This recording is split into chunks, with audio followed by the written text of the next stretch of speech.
All right, happy Friday, Dr. Wright, and welcome to another week that comes to an end. Again, we say it every week, they go by very, very They fast. go fast. This one comes to an end with notification that coming up next week, our district will roll into hybrid K through 12 across the board. And let's just jump right in. The decision to go into hybrid next week and for the 1 week time frame involving that. We've had a lot of questions to come in the past 24 hours about that. And understandably. And understandably so. So if we can just start with the decision to roll into hybrid district-wide. Okay. And just, to frame next week, it's a short week. Monday, being the 18th, is Martin Luther King holiday. And so we've got a short abbreviated week. I want to set that out first. We're coming off 2 weeks of remote where everyone was at home. And so with that, we were looking not only every day, but also in anticipation, again, coming off of New Year's, what we would look at as far as data with numbers with staff and with families.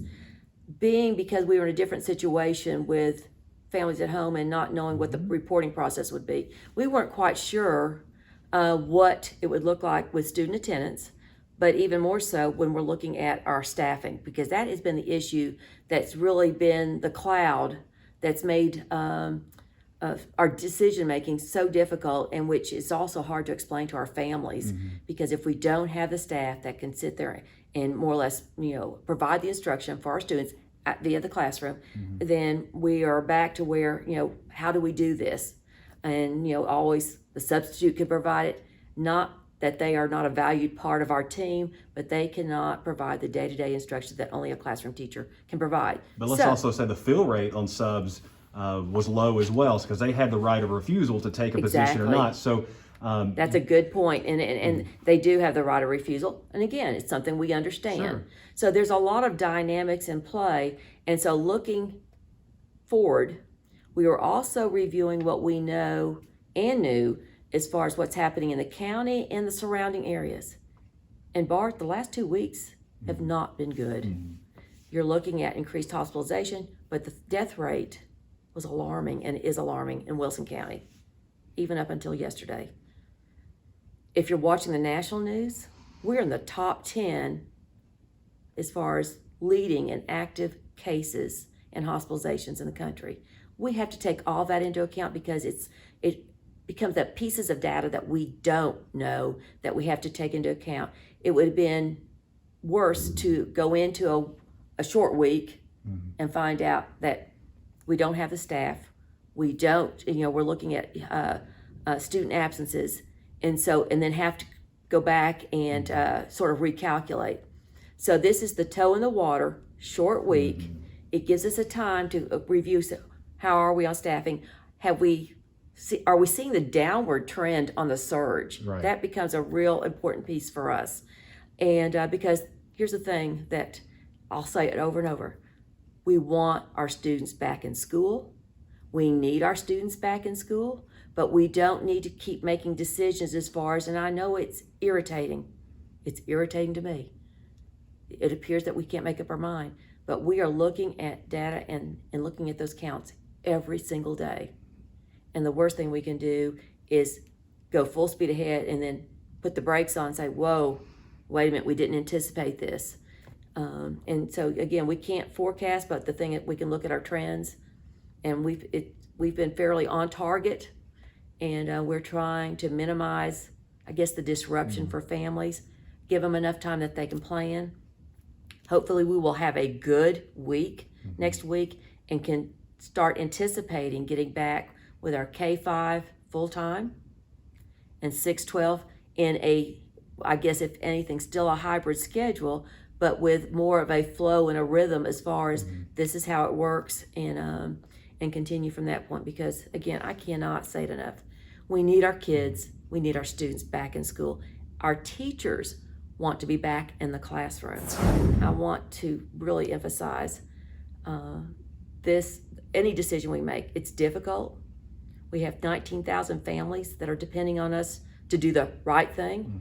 We know that for many it's disruptive. It's disruptive for us as well, because we are responsible for the education of close to 19,000 students, and we take it very seriously. and there's nothing that's been more, I guess, concerning, and gives us a lot of pause as far as making sure that every decision it's the right thing to do. But right now, and it's not just Wilson County, everyone right now is trying to make the best decision, the right decision, a timely decision, and then hope for the best. That leads us to, hopefully, as we talk about better days ahead, Yes. A vaccine being available to our educators and our staff. We hope sooner rather than later. Yes. Can you give families and anyone that watches this an update on where we are with that, what assistance that we have offered as well? And although there's still no time frame, a pinpoint time frame, just as you know it today, where we stand on the vaccination process. Well, first, if anyone's watching the news, they are witnessing the frustration across the country as far as distribution, getting the adequate dosages, how it's going to be as far as distributed, all that. It's national news. The thing that, looking is, let's localize it a little bit. One thing that we were thrilled to hear, that where educators fell in the second phase, about 2.5 weeks ago, educators were moved up to 1B. Okay, we immediately, okay, what does that mean? How soon? And how will it be distributed? Well, part of it being that we've got to wait till that first phase, 1, and then 1A, they ease them through. So in the meantime, working with the Department of Health and also with a local hospital, what can we do to expedite the process for educators and really anyone that touches or is a part of the school system? Because again, we're looking at that broad net as far as how it would impact the vaccination process. And so numbers were assimilated as far as looking at not only teachers, support staff, transportation, food services, SROs, looking at even board members, everyone. And we have about 2,600 employees across the district. And again, that's teachers and all the support staff, transportation, all that goes in, about 2,600. And by the time our calculations came back in as far as people that were signing up and ready to go, over 1,400. Far more than I anticipated. It's a testimony as far as I'm concerned. Get us vaccinated because we'll do whatever we need to do so we can get back into what we do best, and that's educating students. And so right now, we are waiting. Our turn, I guess, is the best way to put it. We're on deck. We're on deck. We're not up to bat just yet, but we're on deck. And so, and again, the mayor's office, the Department of Health, they are keeping us posted and informed. And the thing that we are also offering, because we're in a unique position, we have a nurse assigned to every campus. And so that could help expedite. And we've offered that, and they're very interested. But we also have to be very, I guess, cognizant of the Department of Health protocols, and they're very stringent, understandably so, considering what we're moving into something that again it's really it is a historical moment because no one, Right. and from what I understand, since the days of the polio vaccine, has seen anything like what we're facing right now. So with that, we are ready. I hate to say that we're excited about a vaccination, but I am. I'll be the first to roll up that sleeve because I think that will be such a, I don't want to use the game changer analogy, but the idea of it'll be the difference maker as far as when we look at, that vaccination and look at the impact in waves is being able to stay in school and provide instruction. That something is happening to benefit us in the long run. Absolutely. And that's the thing, in the long run, because you're looking at long-term ramifications. And someone said, well, you don't know if this is going to be good for next year. Well, it's much like the flu.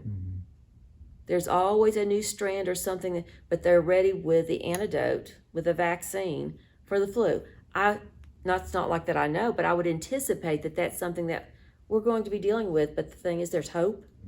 We have hope now, which 2 or 3 months ago, there was still the race to develop the vaccine, and now we have, several alternates. Well, thanks for the information. Is there anything else you want to add to this before we close things out? We know it's a long holiday weekend for Yes, 3 families days. and students, and everyone stay well, stay healthy. And There's a possibility of snow tonight, here we go. and I've already had some students reaching out that we did not need to waste snow Yeah. on the weekend. And I'm sorry, I can't control that. Right. So if that's the case, I did see a forecast. Yeah. And, Get your bread and milk. that dusting could be heading our way. So we'll see. Folks, have a wonderful weekend. Dr. Wright, you have a great weekend as well. Thank as we get set to roll into hybrid teaching and learning next week. And again, hopes for better days ahead beyond that. And another announcement on how we proceed the following week can be expected by next Thursday. We will evaluate on Wednesday and get that information out just as soon as we look at all of our numbers, Bart. Again, it's a day-to-day process. We evaluate on Wednesday and give announcements or make an announcement on Thursday to allow parents, the time to make whatever adjustment they need to make or plans. All right. Well, thank you so much. And again, have a great weekend. We'll talk to you again real soon. Thank you.